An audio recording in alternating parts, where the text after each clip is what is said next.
everybody, and thanks for joining me here on Vital Wisdom. This is an introduction to the podcast, and I thought I'd tell you a little bit about myself first. So I'm a naturopathic doctor. I hold a specialty in homeopathy and a specialty as a vitalist from the Naturopathic Medicine Institute.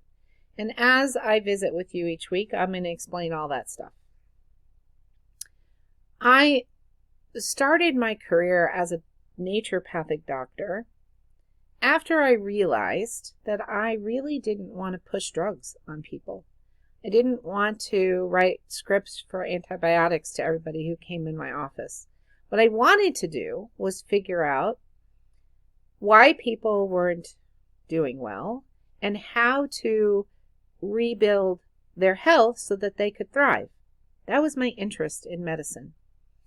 And that's why I had to become a naturopathic doctor, because at the time I went to school over 20 years ago, the options to learn how to do that in an MD or DO school were slim pickings. And I didn't want to simply see disease, name it, and write a drug for it. To me, that is not medicine, that's not healing. And I knew that even before I went to medical school. So I started in ophthalmology way back when, which is what started me thinking that I might like to be in medicine, and I didn't follow that path, but I did follow the path of naturopathy. And along the way, I got a little bit of education about vaccinations and things like that, and I don't consider myself anti-vaccine, but I am absolutely anti how vaccines are done today. I think the current vaccine program is criminal, and we need less than half of what is currently given out, if we need any at all. And this happened really once my practice started. So I graduated in 2005, and one of my first patients was a young child who was on the autism spectrum. And the mom came in and she said, I've tried everything and I really don't want to do any more drugs, and can you help? And I said, well, what I'm trained to do is restore health in a human being. And once health is restored, there's really no need for symptoms of illness because the human's not ill anymore. And she said, I totally resonate with that. And I was like, well, good, because that's exactly how I view medicine. And so I did with that child what I do with all of my patients, and that is to figure out what the body needs to remove what's poisoning the body and to stimulate their innate healing ability, or stimulate their vital force to heal. And over a period of a few months, that child completely recovered. And moms talk, and through word of mouth, my practice really exploded into treating a lot of folks on the spectrum, more than half. The other half was, folks not on the spectrum and people suffering from chronic illness or acute illness. And with all of them, I did the same thing. I removed what was causing toxicity in their body, healing damage that had happened because of toxicity that was created, giving each person individually what they needed to thrive, and stimulating their own innate healing ability, stimulating their vital force. For almost 20 years, I had a full-time booming practice until a couple of years ago, I decided to become a homestead farmer and be a doctor part-time. And being a homestead farmer, specifically with the desire to learn and pass on Cherokee lifeways. So I'm part Cherokee, I'm part Scottish, I'm part Italian, but I've really identified with the Cherokee side of myself and the first people's approach to living life, which is you have to think 7 generations down the line. We're supposed to leave the earth better than we find it.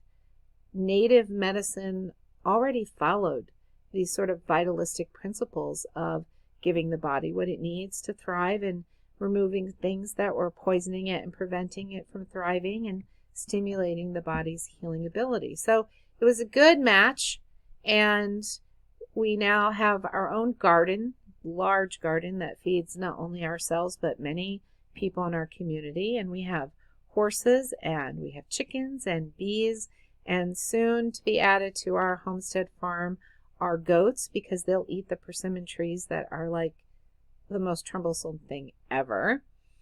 And pigs, because they'll help dig up the ground and help us restore the pastures. And dairy, cow, and of course we'll get dairy from the goats as well. We're planning on really branching out into many different beehives. We have built a cabin here, so folks, especially Cherokee at large, can come and stay and learn this life, which is a regenerative agriculture, sustainable lifestyle. Alt energy, alt water catchment, hunting, fishing, preserving our own foods, and maybe the biggest piece of all is teaching other people how to do this. So folks come here, they take classes from us, they learn how to do this, because I really think it's important that I'm not saying it will, but should our infrastructure struggle, collapse, or anything happen, I wanted to know that I could feed my family, clothe my family, and that we could continue to live life and thrive and reach our higher purpose of living, whatever that might be for each of us. I love what I do now, and if you ever want to just come hang out and visit and see what's going on at Long Shadows Ranch, which is the name of our homestead farm, I welcome you to come up. We have a lot of acres that you can throw a tent. It's primitive camping. The cabin's pretty booked most of the time with folks trying to learn this lifestyle. As I have gone through my career, I've done a lot of writing and blogging and posting and interviews on podcasts, and many people have told me many times, you need to have your own podcasts, something I can plug in and listen to as I drive here and there or as I'm working. And so I finally decided that it's time, and I named it Vital Wisdom, because I think it's imperative to pass this information on to many generations of humans. It's wisdom, right? We can have knowledge, but unless we know how to use that knowledge, we haven't really gained wisdom. How and why? And I was in a place where I just knew a lot of stuff, and I didn't necessarily know what to do with it. But as I learn what to do with it, as I become wiser, I want to pass on this wisdom, and I think really important things, hence Vital Wisdom. There are cornerstones to health, and we're going to talk about that over the coming years. Cornerstones of health being food and water and sleep and energy and movement and love and community and environment. All of these things are within the human's power to change, to craft in a way where it helps us thrive, not only us, but the rest of our community. And each of these topics are big topics. There's a lot to know, right? I spent 4 years learning the basics of these topics, and then the next 20 years going even deeper and then learning how to incorporate that into my life and helping other people incorporate it into their life. So I feel like I have a lot of information to share with people, and I'm really excited to do that through Vital Wisdom.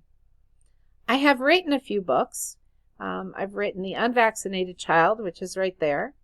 And that is for people, whether their children are vaccinated or not, but especially for people whose children are unvaccinated, how to raise thriving, healthy kids.